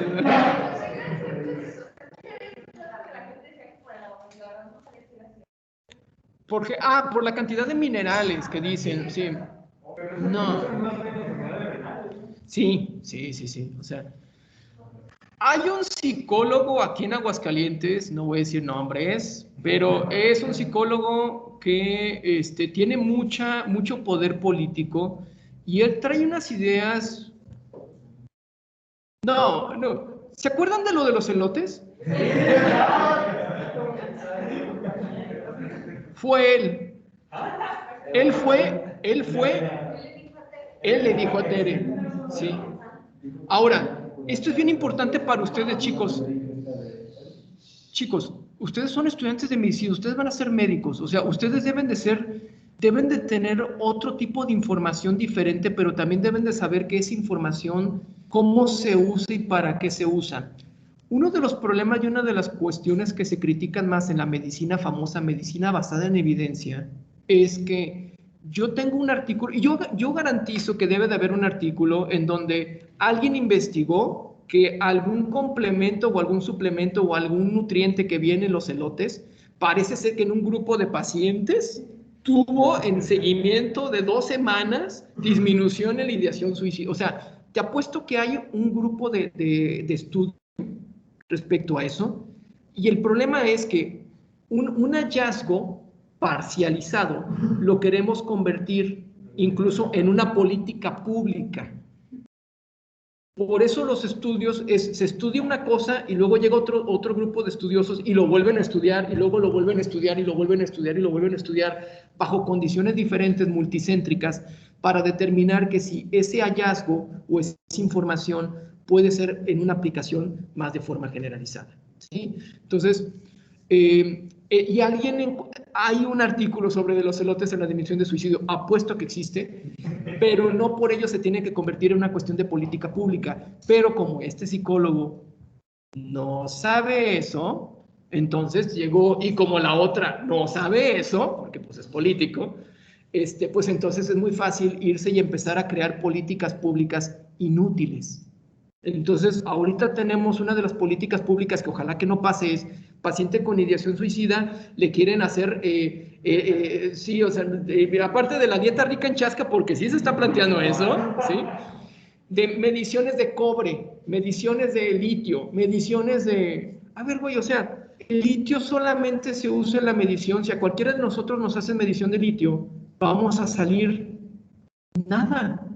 Solamente el litio se usa en la medición en aquel paciente que está usando litio como un medicamento, ¿sí? Pero eso es bien importante. Eso los hace ustedes diferentes al resto de la población, porque en este pensamiento clínico médico sí utilizamos la medicina basada en evidencia, pero también tenemos que ser críticos con esto, ¿sí? Porque si no pasan este tipo de cosas, ¿ok?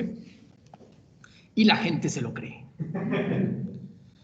Muy bien. Ok. Y Francisco Javier, ¿a qué me puedes ayudar, por favor, lo que dice Francisco Javier? Aguascalientes es una ciudad con mucha presión social y doble moral. La mayoría de la gente tiene una idea muy equivocada de lo que es ser feliz y exitoso. Por eso vemos a gente con sueldos muy jodidos tratando de aparentar algo que no son. Aunado a las expectativas poco realistas que tiene la gente, terminan orillando a muchas personas a creer que no tiene sentido seguirse esforzando. Ah, Utah, exactamente. ¿Acá? Bueno, tiene de risas, ¿no? 400. Esa Sandra está en fire, Sandra. Y el pobre Francisco ni quien lo peló. Bueno, aquí le estamos haciendo, le estamos dando lugar a Francisco.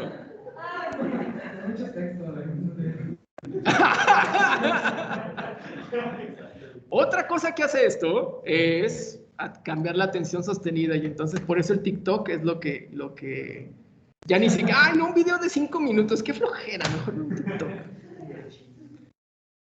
Bueno, entonces ya tenemos más o menos lo que piensa la gente. Esto que dice Francisco, la verdad es que resuena mucho, y ahorita vamos a ver, vamos a darle toda la razón a Francisco. Entonces, bueno, lo que tendríamos que hacer, pues bueno, para bajar los índices de suicidio, chascas, quitar la Catrina, derrocarla, y yo creo que también de una vez le cambiamos al Cerro del Muerto, le cambiamos el nombre, ¿no? Al Cerro del Dormido, ¿no? Pregúntale a tu corazón, más adelante.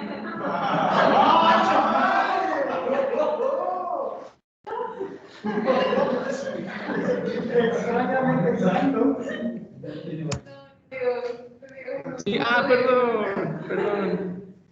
Bueno, otra cuestión interesante, perdón. Otra cuestión interesante del suicidio es, una pregunta que me gustaría hacerles, ¿se puede aspirar a 0 suicidios?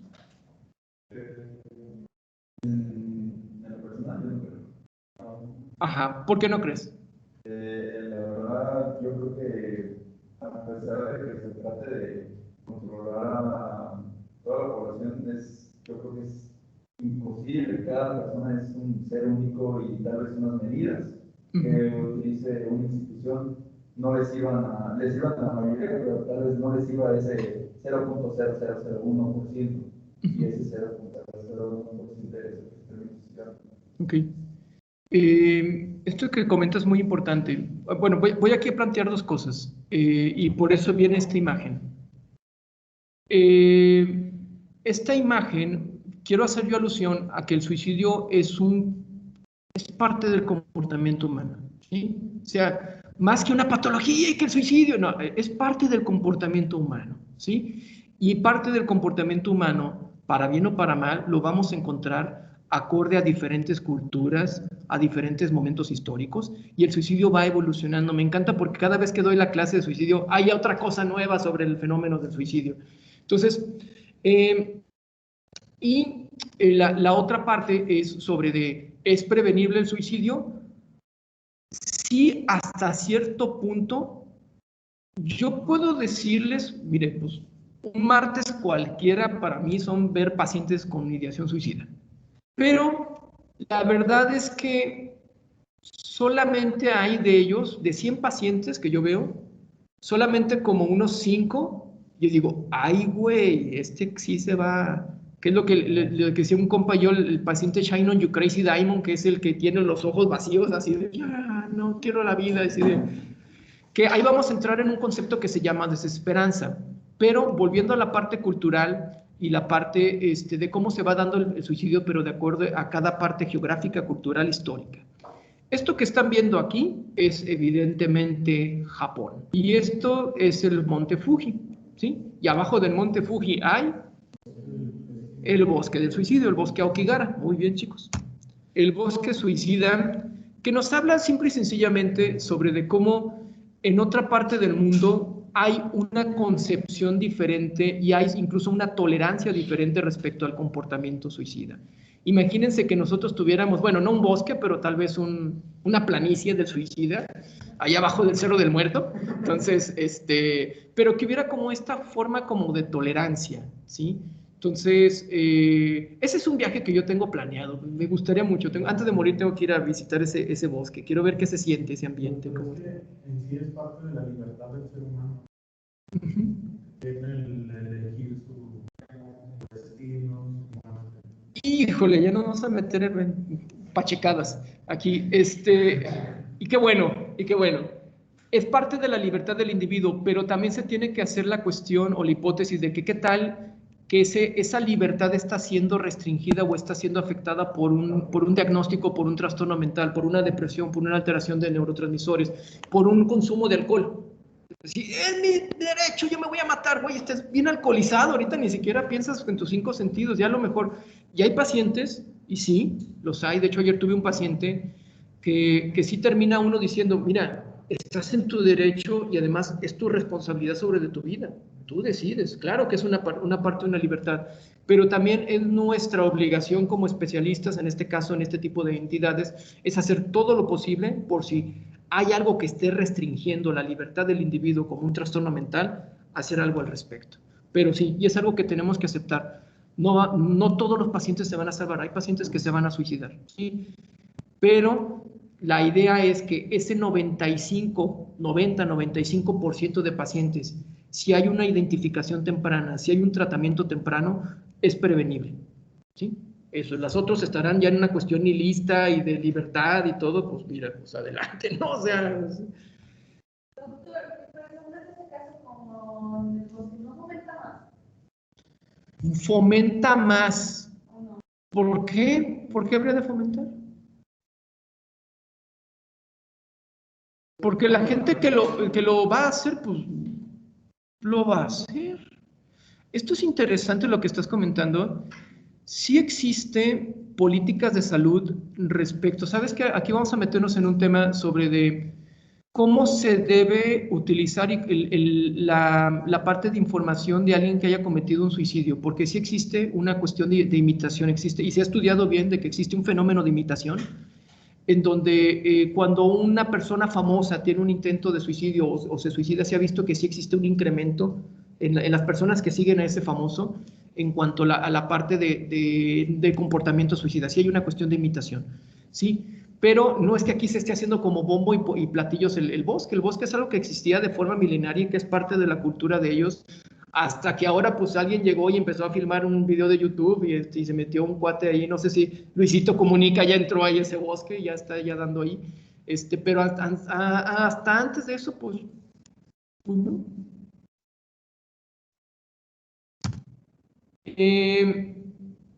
Es bien interesante porque yo alguna vez en mis investigaciones, yo me metía a ver, hay grupos de todo en el Facebook, compraventa y todo, pues, vamos a buscar grupos suicidas y sí hay grupos suicidas, ¿sí? Entonces, y estoy de hecho como en 2 de ellos.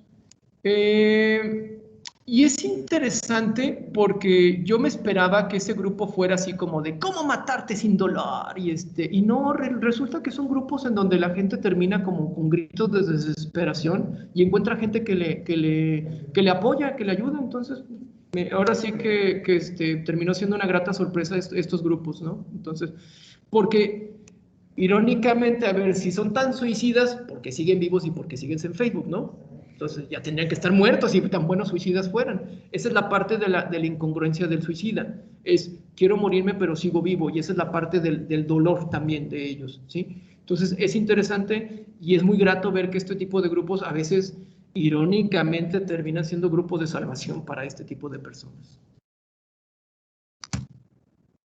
Vamos a hablar sobre un concepto muy importante. Suicidabilidad. ¿Qué es esto? La suicidabilidad se refiere al camino. Nosotros a veces tenemos esta concepción de que la persona va bien por la vida y todo, chalala, y algo pasa y al día siguiente me voy a matar, me voy a morir. O sea, como que de todo a nada. No. La suicidabilidad se refiere a que el paciente empieza con ciertos pensamientos, ciertas ideaciones y ciertos comportamientos que se van conformando y se van estructurando hasta que llega a lo que es a un suicidio consumado. Entonces, el paciente empieza este camino más bien con cuestiones de malestar emocional y empezamos con algo que creo que todo buen estudiante de medicina ha tenido, que se llaman fantasías de muerte. ¿Qué se refiere? Es, estar y desaparecer 2 semanas y no saber nada de mí, ¿sí? Y luego aparecer, o sea, entonces, porque hay fantasías de muerte poco estructuradas, hay fantasías de muerte que ya se van estructurando, en donde la fantasía de desaparecer, pues es una fantasía como de muerte, del nihilismo, pero no está la persona ni ideando nada, ni nada por el estilo. Después esta persona continúa lo que es a un pensamiento ya más estructurado, que sería como de, ¿qué pasaría si yo estuviera muerto? ¿Qué pasaría con mi familia? ¿Cómo sería mi sepelio? Y hasta hay personas que fantasean con la gente ahí en el sepelio y todo. Y ya se empieza a estructurar a una ideación suicida. Pero una ideación que puede ser poco estructurada o ya una ideación estructurada. No es lo mismo el paciente que llega a lo mejor conmigo al consultorio y pues la pregunta es sobre de si hay ideas de muerte. Sí, doctor. Bueno, oye, ¿y cómo has pensado en hacerlo? ¿Qué metodología? Esa es la siguiente pregunta clave. ¿Qué metodología has pensado para pues, hacer esto?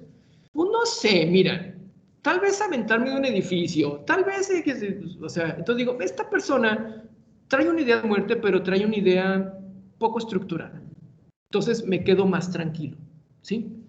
A diferencia del paciente que llega ¿y cómo piensas matarte? Mire, doctor, yo el 28 de mayo, y tuve un paciente así, el 28 de mayo yo ya tengo una pistola y todo, y tal fecha y tal, yo me voy a matar y me voy a morir. Haga lo que usted haga. Este cuate trae una ideación ya, o sea, ya está estructurada, cuidado, focos rojos, ¿sí? Ya le dije, entonces ya tienes fecha de caducidad, tú. Y, ¿mandé? ¿Qué? No antoje. Y ya empiezan los intentos. Ahora,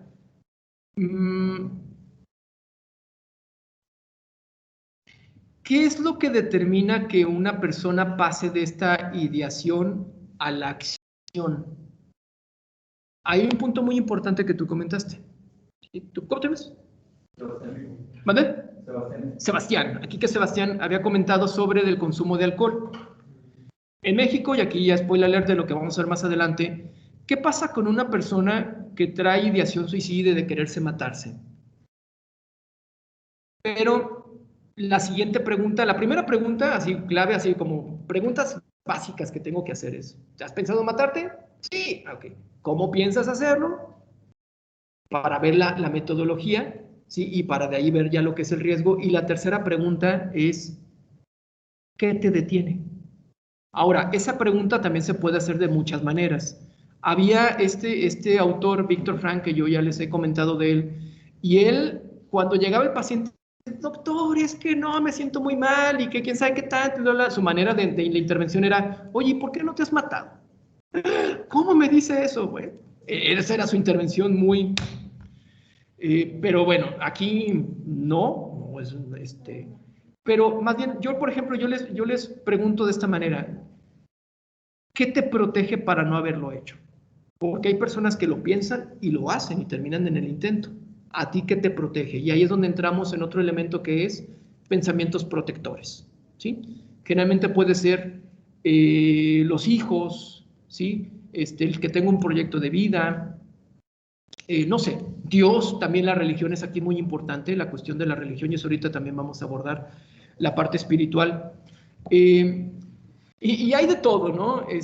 Había una paciente que literalmente era una paciente aislada, depresiva, solitaria, muy aislada de su familia, muy aislada del mundo, y decía ella que lo único que la mantenía viva, su perro. Y un día fue a consulta con el perro. Y vi al perro y dije, ay, ya se ve viejito el perro. Sí, así de, ¿y si lo clonamos o le...? Entonces, pues si el día que se muera mi perro yo me voy a matar. Y pues a veces tenemos que buscar de dónde agarrarnos, ¿no? No, pues clonemos hasta clonar al perro puede ser una intervención terapéutica en esos casos, ¿no? Entonces, porque llega el paciente cuando pasa, ojo, apunten esto, el mayor factor de riesgo para un intento de suicidio es haber tenido un intento anterior. ¿Sí? Te veo medio... Sí, o sea, como, para tener un intento, un factor de riesgo de ya haber intentado, sí. desencadenó el primer intento. O sea, ¿qué factor de riesgo sería para ese primer? Ah, bueno, ay, no sé, pero, o sea, pero, por eso la pregunta es muy importante. ¿Y ya lo has intentado antes? Sí, no, bueno, entonces me quedo más tranquilo porque sé que este paciente no tiene en su bagaje de comportamiento el hacerlo. A lo mejor lo ha pensado, a lo mejor lo ha mascado mucho en la mente, pero hay algo en él que lo ha detenido, ¿sí? Entonces por eso, y ya si el paciente, no, lo he intentado como 18 veces, doctor. Ah, no, pues o sea, le soplas y se va a intentarse matarse, ¿no? O sea... Doctor, por ejemplo, en ese caso que el paciente le comentó que esto tenía fecha, ahí podría ser. Bueno, ese era un paciente que estaba hospitalizado, que estaba en el hospital psiquiátrico, por eso pude hacer esa intervención de tienes fecha de caducidad, porque en el consultorio no lo hubiera hecho, pero en el hospital tenemos más porque el paciente está contenido, ¿sí? Y ahorita voy a responderte esto con una palabra, y la vamos a ver un poquito más, la vamos a desmenuzar más adelante. Esperanza. Y no me refiero a esperanza espiritual y de Dios, no, me refiero a un contexto cognitivo que se llama esperanza-desesperanza. Entonces, yo a ese paciente, yo tengo que rascarle, tengo que verle, tengo que hacer alusión a cuestiones a veces hasta existencialistas, sobre de poder encontrar un poco de atisbo en donde pueda yo encontrar algo de esperanza a partir de lo cual podamos trabajar con el paciente. Un proyecto de vida, una meta o alguna cuestión que esté del malestar de su vida, que podamos quitar o podamos modificar, ¿sí? Entonces, pero a veces eso requiere que el paciente esté hospitalizado para poder trabajar y trabajar y trabajar y trabajar, y requiere a veces meses de tratamiento para lograr eso, ¿sí? Por eso se hace un contrato terapéutico. Muchas veces los psicólogos hacen donde, ok, tú te quieres matar, yo hago lo que usted haga, doctor, yo me voy a matar, va, está bien, pero vamos a hacer un contrato de 3 meses y en esos 3 meses, de tomo ya te planeas matarte, no más es cuestión de tiempo, pero da tiempo para poder trabajar en eso. ¿Y qué tal? Pues no tienes nada que perder, ¿no? A lo mejor hasta encontramos algo, una razón para vivir, ¿sí? Entonces a veces se hacen esos contratos con estos pacientes, ¿sí? En caso de que un paciente tenga muchos intentos de suicidio, pero que sea más de recibir cierta atención, para requerir.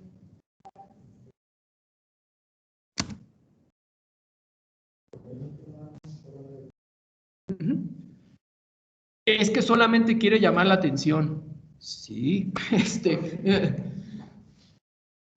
primer lugar, esto ya lo había abordado ahorita sobre el concepto. El suicidio es una forma de comportamiento humano. Y segundo concepto, el suicidio al final y al cabo es una forma de comunicación. La persona quiere comunicar algo. Es que solamente que, pues sí, quiere llamar la atención y quiere comunicar.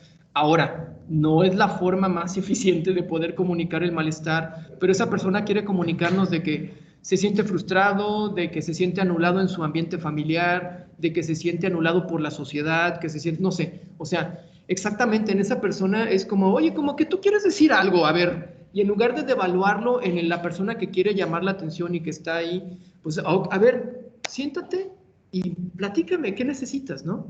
Realmente. No, es que mi familia, y que, ok, trabajemos con eso, terapia familiar o allá una terapia un poquito más a profundidad en donde, a pesar de esa familia, tú tienes derecho a una existencia, tú tienes derecho a un proyecto de vida. O sea, se trabaja todo eso. Pero a veces se trata de escuchar al paciente porque generalmente el comportamiento suicida, ¿qué pasa entre la familia? ¿Cómo lo manejan la familia? Berrinche, anulan, porque imagínense para un padre aceptar que tiene una hija o un hijo que tiene comportamiento suicida.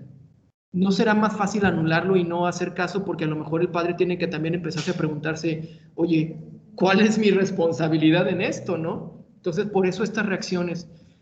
Una cuestión también aquí, aprovechando sobre este concepto, y ya lo habíamos hablado en el examen mental, sobre de neutralidad. Quería hablar sobre un poquito de los exámenes mentales, pero ya después, yo creo que la próxima clase. No, pues ya, eso nos fue la clase. ¿Qué debemos ofrecer nosotros como médicos, como psiquiatras, como cualquier tipo de profesional en salud? Neutralidad, chicos, ¿sí? Entonces, porque este paciente viene de ser devaluado, menospreciado por estos comportamientos que está teniendo, y entonces es aquí sentar a ese paciente, mira, tú aquí en este espacio, yo no te voy a juzgar, por eso el examen mental muy importante, que no haya un juicio de valor de ustedes, sino solamente una cuestión descriptiva, y dime qué necesitas, ¿sí? Como lo que sea, y yo no voy a juzgarte, pero en esta neutralidad también voy a hacer ver las incongruencias que tú me estás comentando, las inconsistencias que también estás comentando, y a partir de eso llegar a un punto intermedio en donde podamos trabajar en un proceso terapéutico, ¿sí?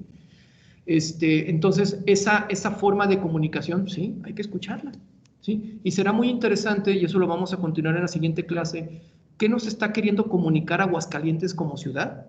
Porque, ojo, y eso es de lo que vamos, la siguiente clase vamos a empezar con esa parte, el suicidio no como un problema de salud, sino como un problema social. Y entonces es una radiografía, así como hacemos una historia clínica de nuestro paciente, también podríamos hacer una historia clínica de Aguascalientes para ver qué nos está queriendo decir esta ciudad, por qué está teniendo tanto comportamiento suicida. ¿Ok? Pero eso ya lo vemos en la siguiente clase, chicos. ¿Va?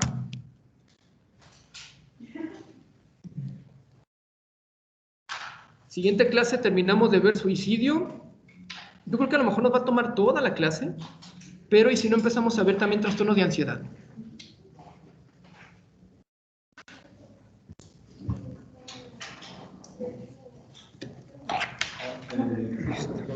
Tengo una duda con el examen. Sí. Es que yo lo vi y vi que mis compañeros ¿Si vieron retroalimentación? Ajá. ¿Y tú no?